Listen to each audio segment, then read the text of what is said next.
dan yang paling mendasar yang menyebabkan terjadinya tindak pidana perjudian adalah faktor ekonomi. Kemudian yang kedua ada faktor lapangan pekerjaan. Banyaknya jumlah pengangguran yang tercipta juga ikut andil sebagai penyebab seseorang melakukan perjudian. Mereka memiliki pemikiran bahwa dengan bermain judi atau membuat usaha judi, mereka akan meraup untung yang sangat melimpah. Kemudian yang ketiga, faktor iseng-iseng dan coba-coba. Keisengan dan coba-coba juga mempengaruhi seorang untuk ikut bermain judi. Adanya waktu kosong kerap kali digunakan untuk bermain judi. Kemudian yang keempat, faktor pendidikan. Pendidikan seseorang sangat berpengaruh bagi pengembangan mental, perilaku atau karakteristik individu dalam lingkungan keluarga maupun pendidikan formal yang dialami seseorang. Dan yang kelima yaitu faktor lingkungan. Faktor lingkungan juga merupakan salah satu faktor pendorong terjadinya tindak pidana perjudian. Kemudian ada dampak-dampak perjudian bagi pelaku dan juga masyarakat. Kalau bagi pelaku sendiri yaitu yang pertama, kebiasaan berjudi mengkondisikan mental individu menjadi ceroboh, malas, mudah berspekulasi, dan cepat mengalami resiko-resiko tanpa pertimbangan. Kemudian yang kedua, berkurangnya energi dan pikiran karena sehari-hari dilandasi oleh nafsu dan kerasukan ingin menang dalam waktu yang singkat. Kemudian yang ketiga, merasa lesu dan mudah sakit, kurang tidur, serta selalu dalam keadaan tegang dan tidak seimbang. Yang keempat, timbulnya kekacauan pikiran sebab selalu digoda oleh harapan-harapan yang tidak tertentu. Dan yang kelima, terlantainya pekerjaan karena segenap minatnya tercurah pada keasikan berjudi. Kemudian kurangnya memperhatikan anak, istri, juga rumah tangga akibat kesalahan judi. Kemudian ada terganggunya mental, kemudian menjadi sangat labil. Dan juga terjadinya keguncangan pada ekonomi pelaku karena orang bersikap spekulatif dan untung-untungan serta kurangnya serius dalam usaha kerja. Kemudian ada dampak perjudian bagi masyarakat. Yang pertama yaitu memicu perkelahian, pertikaian, permusuhan hingga pembunuhan. Kemudian yang kedua, menghancurkan rumah tangga. Yang ketiga, menyebabkan orang malas hingga bangkrut. Yang keempat, menjauhkan pelaku dari kehidupan sosial yang normal. Dan yang terakhir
dapat menyebabkan seseorang itu kecanduan.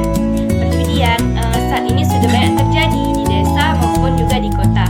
Bukan hanya orang dewasa saja yang melakukan perjudian, tetapi remaja saat ini pun juga sudah banyak yang melakukan perjudian. Remaja yang seharusnya merupakan harapan generasi muda yang untuk dapat memajukan bangsa, justru saat ini telah terperangkap dalam penyakit masyarakat atau perjudian. Harapan terhadap remaja sangat banyak. Remaja adalah waris masa depan, pelopor pembangunan, namun harapan itu seakan pupus karena banyak perilaku penyimpangan yang terjadi pada remaja saat ini. Kemudian